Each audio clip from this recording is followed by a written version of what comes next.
인간이 사는 세상에는 신비할 것도 없고 이해 못할 일도 없습니다.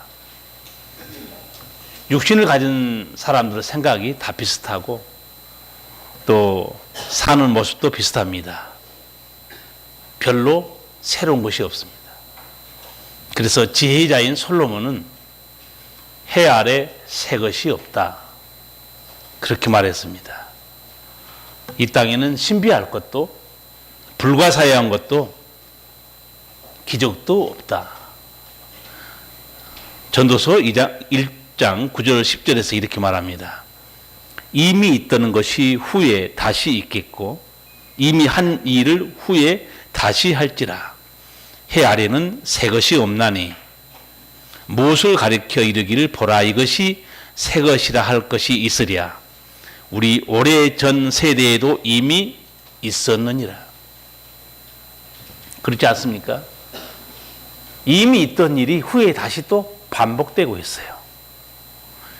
이걸 한마디로 말하면 뭡니까? 유행입니다. 유행이란 돌고 도는 거예요. 그렇잖아요. 유행은 시대에 따라 왔다가 또 사라지고 다시 반복됩니다. 여자들 머리 모양, 치마 길이, 남자들 바지 통이 넓어졌다 좁아졌다 별 차이 없어요.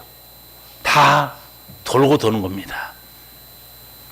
해 아래는 새 것이 없습니다. 그러나 인간이 알지 못한 전혀 새로운 세계도 있습니다. 해 아래는 새 것이 없지만 해 위에는 새 것이 있습니다. 즉 하나님의 모든 것들은 인간에게 새로운 것들입니다.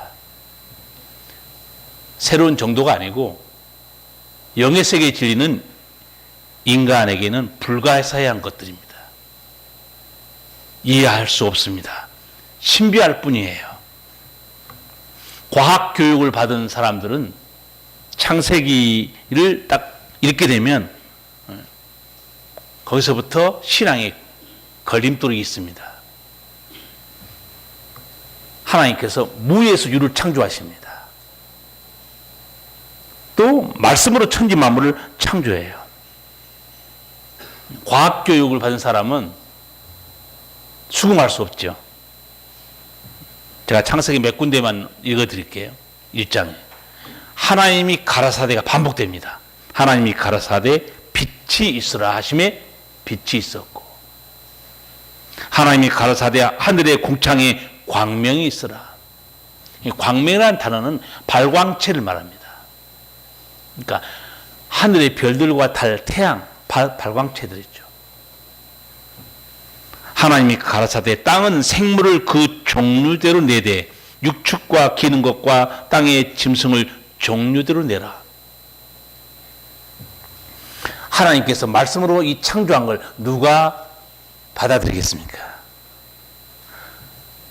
하나님이 하신 일들이 다 우리에게는 불가사의하고 납득하기 어려운 일들이에요. 그저 신비할 뿐입니다. 인간의 이성으로 알 수 없는 세계를 여러분과 저는 성경에서 보게 됩니다. 미국 유학을 가서 물리학 박사를 공부한 그런 유학생이 아내의 전도를 받고 교회에 나왔는데 성경이 어떤 책인가 하고 창세기를 딱 열어본 순간에 거기서 탁 걸려 넘어진 거예요. 무에서 유를 창조할 수 있나? 그것도 말씀으로 천지를 창조할 수 있는가? 예, 그분이 박사학위를 받고 한국에 돌아왔어요. 그런데 교회에 나왔어요. 하나님을 믿는 거예요. 어떻게 하나님 믿게 됐을까? 궁금하잖아요. 그런데 오히려 아주 간단하게 하나님을 믿게 됐어요. 하나님을 알고 나니, 하나님을 만나고 나니까 창조의 기적은 아무것도 아닌 거예요. 여러분, 성경 말씀을 못 믿고 성경에 나타난 하나님의 사건을 못 믿는 근본적인 이유가 어디 있는 줄 아세요? 하나님의 존재 인식이 잘못되어 있습니다. 하나님이 전능하신 하나님으로 만나고 알고 믿는데 뭐가 걸림돌이 됩니까? 여러분은 성경을 읽을 때 성경에 이런 사건 저런 사건, 이런 말씀 저런 말씀이 말이 안 된다고 생각하는데 근본적인 믿음의 걸림돌은 하나님의 존재 이해에 있습니다. 그 물리학자도 하나님을 만나고 나니까 성경의 가르침 아무것도 아니에요. 왜? 전능하신 하나님. 몰랐던 거죠.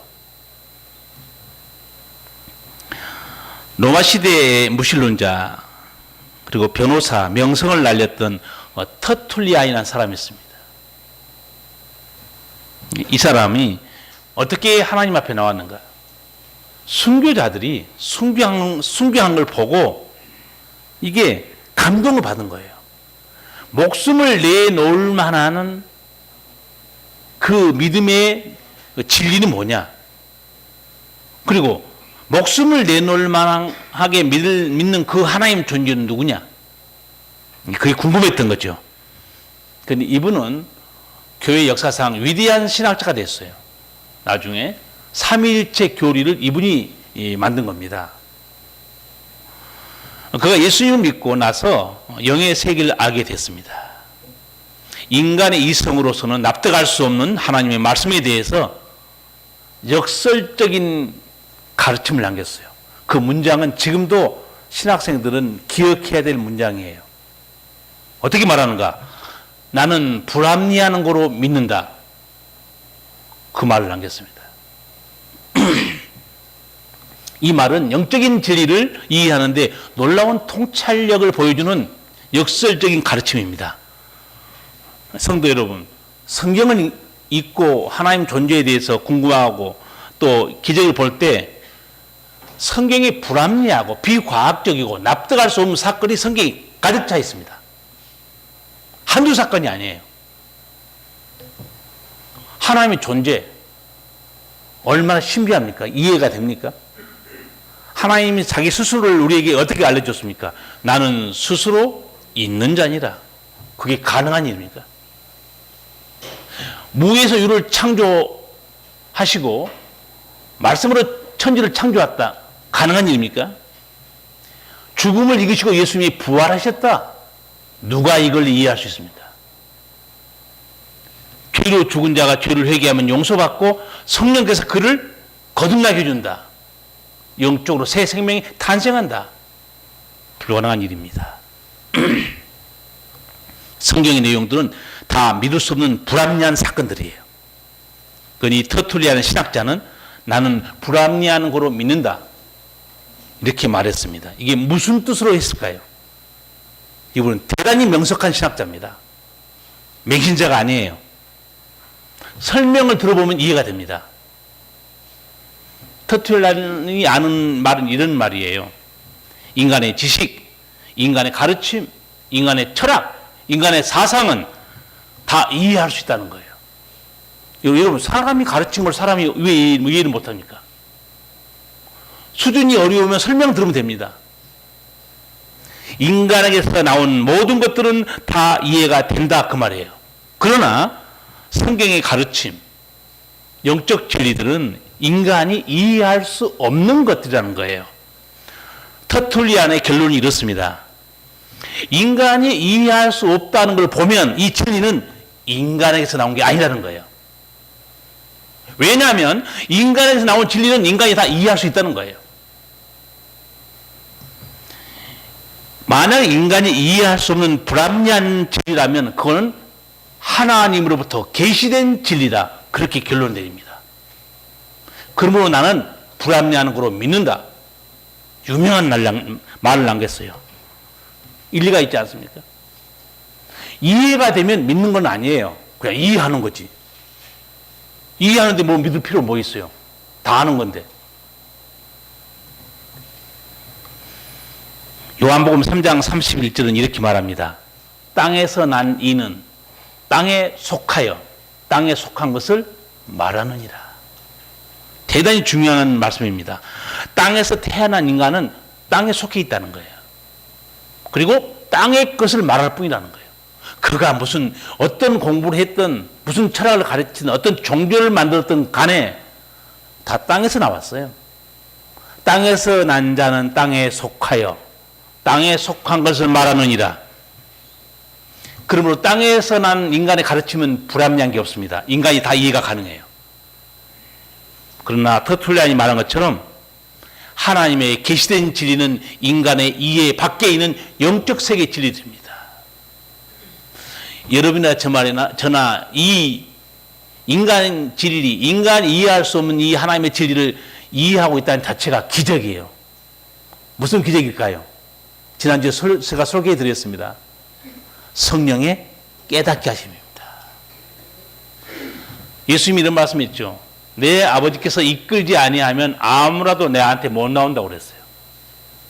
여러분 이 자리에 와 있는 것은 누가 지금 이끄심이 있어요? 내가 교회 안 땡겨도 나를 땡기는 분이 있어요. 그렇죠? 나는 교회 안 땡기는데 나를 하나님 앞으로 땡기는 분이 있다니까요. 그게 하나님이에요.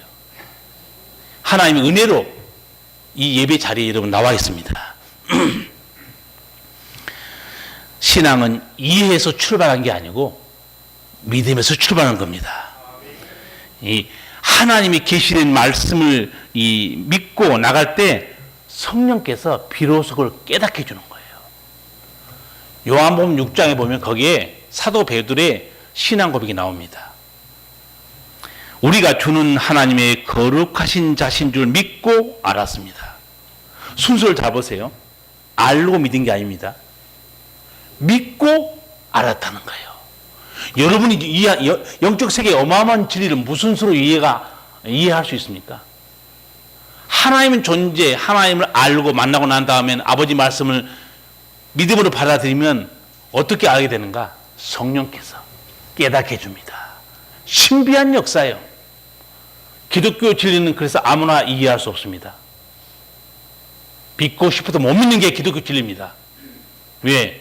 성령의 역사 없이는 교회에 100년 동안 다녀도 말씀 깊이 못 들어갑니다. 그러나 단 하루 나와도 성령께서 그 말씀을 깨닫게 해주면 놀라운 진리의 세계에 들어갈 수 있습니다. 하나님 세계 자체가 기적이에요. 창세기의 기적이 어마어마하게 많죠. 오늘 그 기적 중에서 이 아브라함 가정에 일어난 기적 말씀드리려고 합니다. 자, 아브라함 가정에 어떤 기적이 일어났습니까? 아시겠지만 아브라함의 이 나이가 75살 됐을 때 하나님이 약속해요. 내 가정에 자녀가 바다의 모래처럼 하늘의 별처럼 많게 해주겠다. 그런데 세월이 그냥 흘러가는 거예요. 애가 안 생겨요. 정말 하나님의 약속을 믿을 수 있는 것인가? 25년이 지나갑니다. 그때 하나님이 말씀해요. 100세가 다 됐는데 자기 아내는 10살 차이니까 90세예요. 그때 하나님이 말씀합니다. 내 가정에 내가 아들을 줄 것이다. 안 믿어요. 그 할머니가 비웃습니다. 사라 할머니가 속으로 비우는 말씀이 창세기 18장 12절에 있어요. 사라가 속으로 웃고 이르되 내가 노쇠하였고 내 주인도 늙었으니 내게 어찌 낙이 있으리요. 90살 먹은 할머니가 애 낳을 수 있습니까?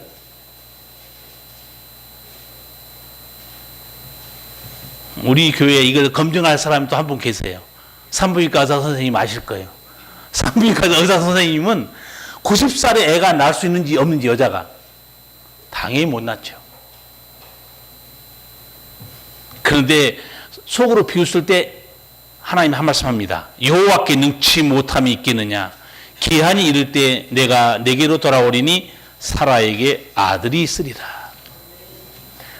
하나님의 존재 인식이 중요하다고 그랬습니다.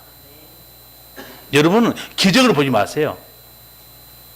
우리는 기적에 놀라지만 우리가 정작 놀라야 될 것은 하나님의 존재에 대해서 놀라야 됩니다. 하나님의 존재에 대해서 여러분 놀라야 하나님 하신 일들은 아무것도 아닌 걸 알 수 있어요. 하나님을 온전하게 믿는 자들에게는 기적이 신앙의 걸림돌이 아니라 하나님의 능력임을 알게 됩니다. 하나님께서 기적적으로 100세에 정말 이삭을 줘요.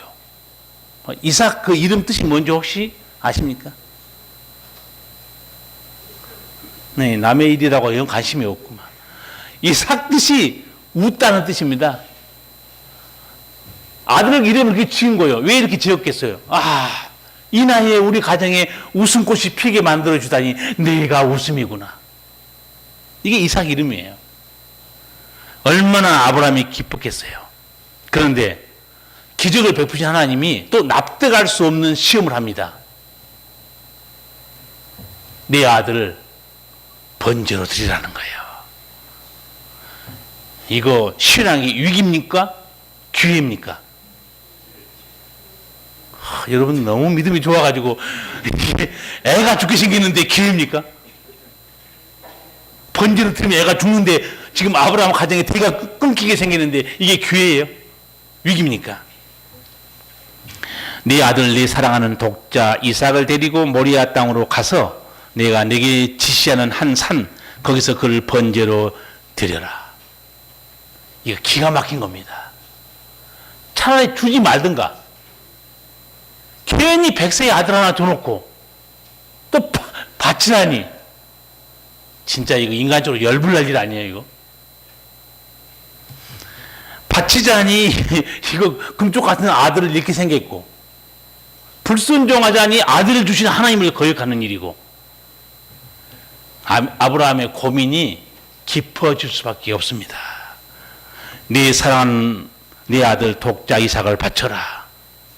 야, 100세가 돼서 아들 하나 얻어서 이제 인생의 사는 맛을 이제 누리고 있는데 이 아들을 바치라니. 여러분 이 어려운 일을 당하잖아요.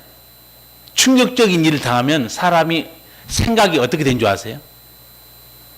자기 일생을 다 되돌아보게 돼 있습니다. 인간의 그 심리예요.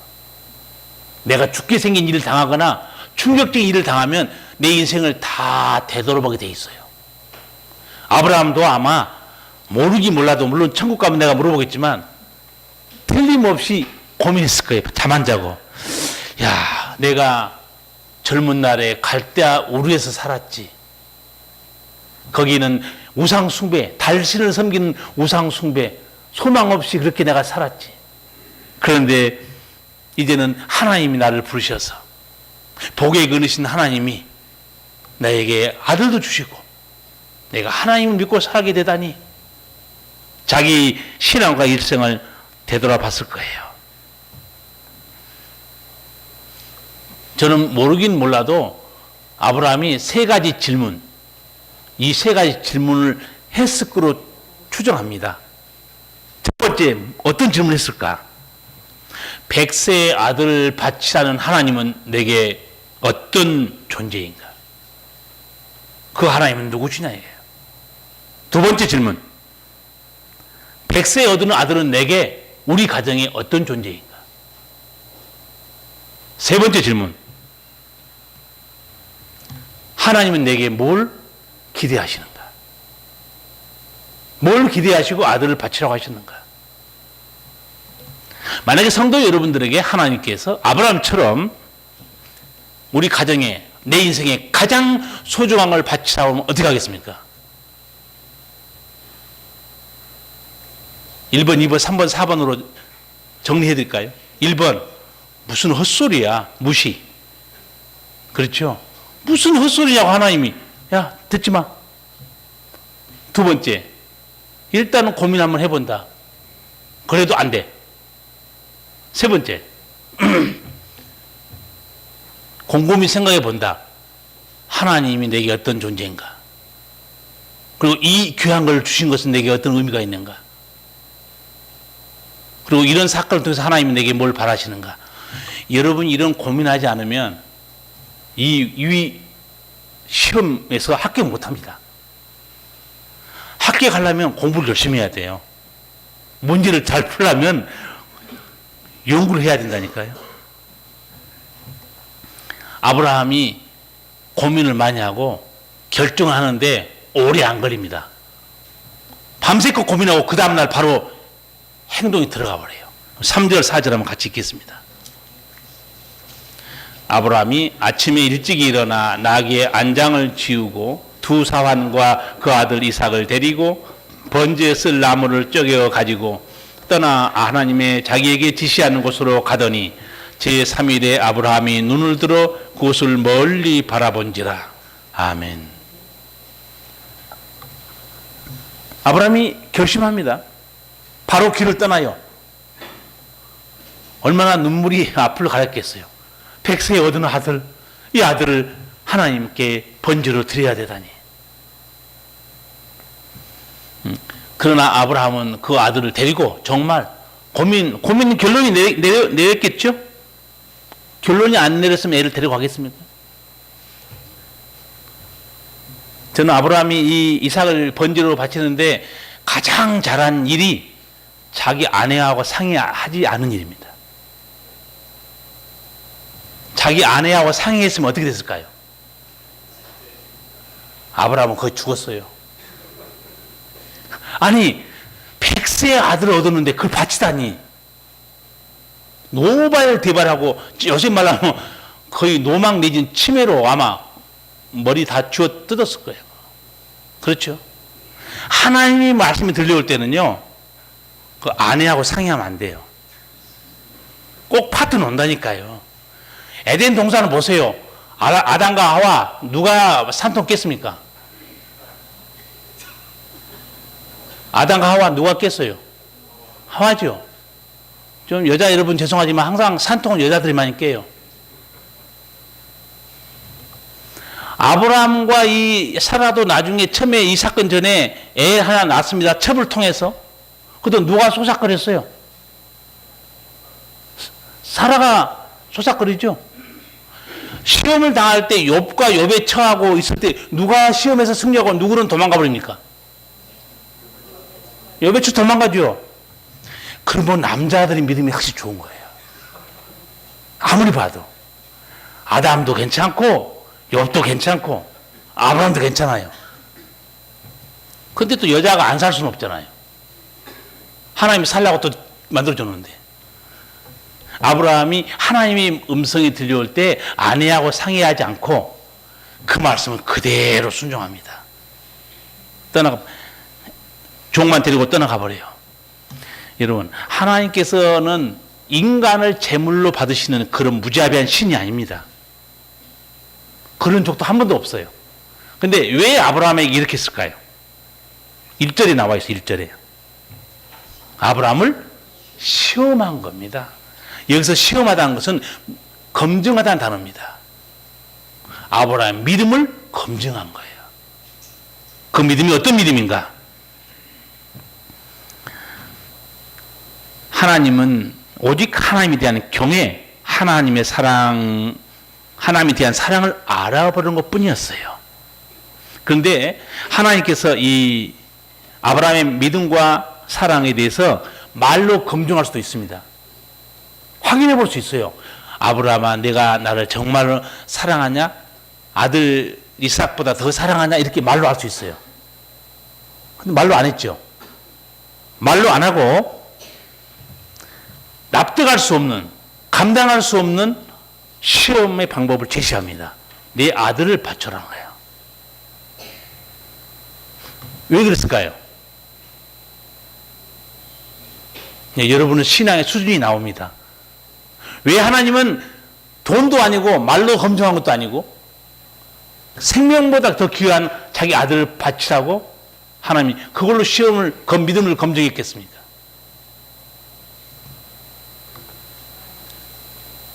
여러분, 생명을 거는 시험은요, 말이나 돈으로 하는 것과는 본질적으로 다릅니다.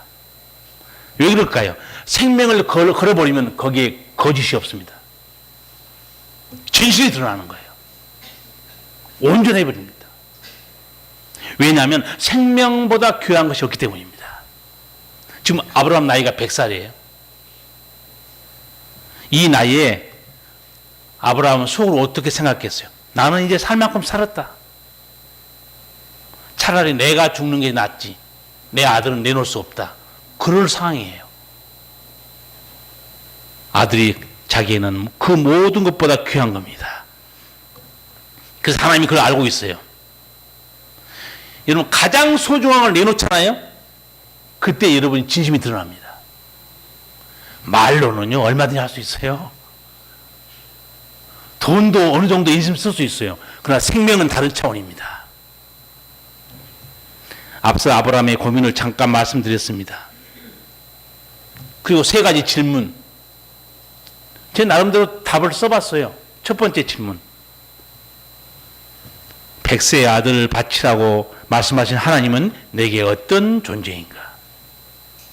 여러분 답을 한번 내보세요. 하나님은 아브라함을 어떤 존재라고, 하나님 어떤 존재로 받아들였을까요? 하나님은 내 모든 것이 되시는 분이라는 거예요. 두 번째 질문, 100세에 얻은 아들은 내게 어떤 존재인가? 물론 내 아들은 내 목숨보다 귀하지만 이 아들은 하나님께서 주신 선물이라는 거예요. 자기가 얻은 게 아닙니다. 세 번째 질문, 하나님은 내게 무엇을 기대하시는가? 이 시험을 통해서 하나님이 기대하는 건 뭐죠? 하나님은 베푸신 사랑과 은혜를 아는 자로 살기를 원하시고 있어요. 이건 하나님의 귀한 질문입니다. 하나님께서 여러분 뭘 요구하실 때 이 똑같은 질문 여러분 해봐야 됩니다. 그런데 제가 보니까 하나님이 무슨 목숨 내놓으라는 정도도 아니고 아들 하나 불러서 주의 종 삼는다고 해도 난리가 아니야. 못 내놓겠다는 거예요. 하나님이 불러서 신학교 보내서 주의 종 삼으려고 하니까 안 된다는 거예요. 우리 집안에서는. 남의 집안 애 신학 공부시켜서 목사 만들라는 거예요. 우리 집안 애는 안 된다는 거예요. 다 자기에게 요구하면요 안 내놓으려고 그래요. 근데 그 시험의 검증에 합격하면 그 다음에 어마어마한 하나님의 은총이 예비되어 있습니다. 오늘 우리는 이 사건을 알고 있잖아요. 아브라함은 마음에 확신이 딱 끝났습니다. 그리고 아들 이삭을 바치려고 칼을 뽑았어요. 여러분, 칼을 뽑았다는 건 이미 애는 안 죽었지만 죽은 거나 다름없어요. 그렇잖아요. 시험에 합격한 다음 하나님 하신 말씀이 있죠. 17절 18절 같이 읽겠습니다. 내가 내게 큰 복을 주고 네 씨로 하늘의 별과 같고 바닷가의 모래와 같게 하리니 네 씨가 그 대적의 문을 얻으리라. 또 네 씨로 말미암아 천하 만민이 복을 얻으리니 이는 내가 나의 말을 준행하였습니다 하셨다 하니라. 아멘. 이 시험 믿음의 검증, 정말 내 목숨을 다해서 하나님을 사랑하는 자에게 예비된 은총이 얼마나 놀라운 것인가 오늘 이 사건을 통해 보여줍니다. 그런데 우리는 우리 손에 쥔 거 하나님이 내놓으라면 안 내놔요. 내가 귀하게 여긴 거, 내 시간, 내 재능, 내 재물 이거 내놓으라면 안 내놓습니다. 실제로 그런 사건이 하나 있죠. 예수님께 나온 부자 청년이 있었죠. 선한 선생님 어떻게 하면 영생 얻겠습니까? 그때 예수님이 말씀했죠. 내 재물을 팔아 가난한 사람에게 나눠주고 나를 쫓아라. 그러면 하늘에 보화가 있을 것이다. 예수님은 그 부자 청년에게 영생 얻기 위해서 내 목숨을 바치라 그거 없어요. 재물만 바치는 말했는데도 가버립니다. 그 뒤에 어마어마한 하나님의 은총이 있다는 걸 못 보고 있어요. 아브라함은 이런 복을 받을 만한 믿음을 가지고 있는 사람이에요. 어마어마한 복을 주잖아. 내가 내게 큰 복을 주고 내 씨로 크게 성하여. 그보다 더 큰 아브라함이 받은 복이 뭐냐? 누구에게도 받을 수 없는 복을 아브라함이 받았어요. 내 씨로 말미암아 천하 만민이 복을 받게 될 것이다. 이 씨가 누구였습니까? 예수님이었습니다. 자기 가문에서 무슨 사법고시 하나만 합격해도 우리 양평 가는데 플랜카드 걸어놨어요. 누구의 아들 누구 사법고시 합격하다. 난리가 아닙니다. 그 가문에 예수님이 태어나요. 얼마나 큰 은총입니까? 아브라함의 믿음은 생명을 드리는 믿음이었어요. 오늘 본문을 통해서 우리가 드려야 될 메시지가 뭡니까? 성도 여러분, 잘 나가는 것이 성공의 기회입니까? 죄인의 길에서, 악인의 길을 쫓는 데서 잘 나가는 것이 성공의 기회가 아닙니다. 폐가 망신의 기회예요. 그런 현장을 요즘 특검 수사에서 다 보고 있지 않습니까? 출세하는 것이 성공의 기회입니까? 권력자들 아는 것이 성공의 기회입니까? 타락한 권력자들과 함께 놀아나는 것, 그건 성공의 기회가 아니고 폐가 망신의 기회입니다. 고난과 우환과 질병이 위기입니까? 병들어서 하나님 앞에 나온 사람들 어마어마하게 많습니다. 병이 위기가 아니었고 그에게 구원의 기회였어요. 내 모든 걸 내려놓고 주님께 나아간다는 거, 생의 위기가 아니에요. 은총의 기회입니다. 내게 닥치는 위기가 진짜 위기다, 아니면 이 위기는 기회다, 분별한 지혜가 필요합니다. 영의 눈을 가진 자만이, 진리의 말씀으로 분별한 자만이 위기가 위기인 걸 알아보고 위기가 기회인 것도 알아봅니다.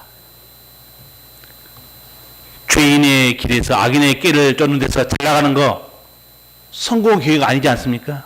그건 기회가 아니고 파멸을 이루는 기회입니다. 이걸 분별해야 됩니다.